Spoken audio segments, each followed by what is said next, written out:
has my behavior overly changed since COVID? No, man, but you're talking about like, so let's think about this for a second, and we're friends here, but let's talk about a real moment. So, Yeah. so I think COVID's real.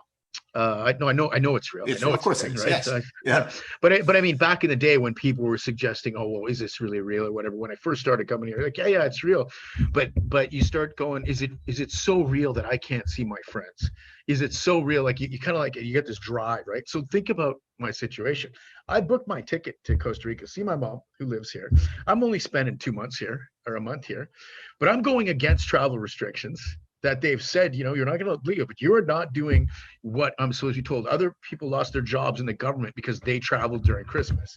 So think about that. He's like, well, I guess Geoff doesn't care about COVID. No, it's just that I don't care that much about it in this small community that's going to be there. But what I don't realize is as I'm coming into my house and I'm driving here from the airport and I'm coming to the house and I'm like, and as soon as I get in the house, I go, Ma, how's it going?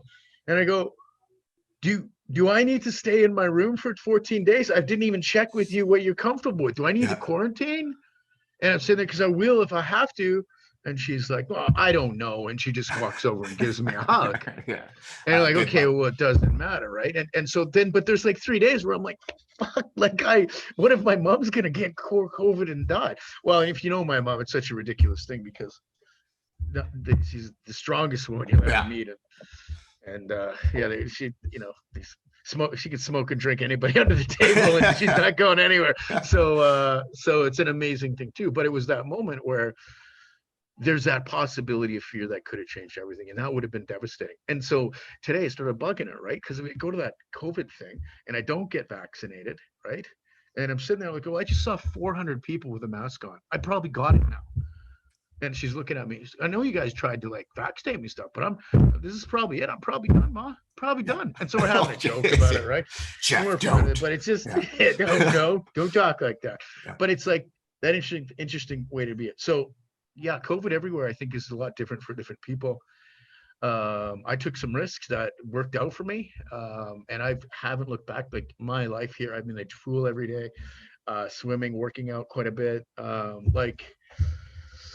I kind of skipped the pandemic, to be honest. At the level, like when I talk about Canada, Toronto, and Ontario, like, oh my God, that's future guest Cab Norman. Yeah, that's a way different sort of situation. And yet, what did he do during that time? He created his own design academy, right? So like if you're stuck in jail, we did it like those jail guys that turn and get law degrees, man. Like we did it right. Robin Black's advice is right, man. You get stuck somewhere, grab a book, learn something. And sounds like you got a life degree. Yeah, life degree. Yeah, right. I tried to say something really cool there. I don't know if it came off. Degree in life.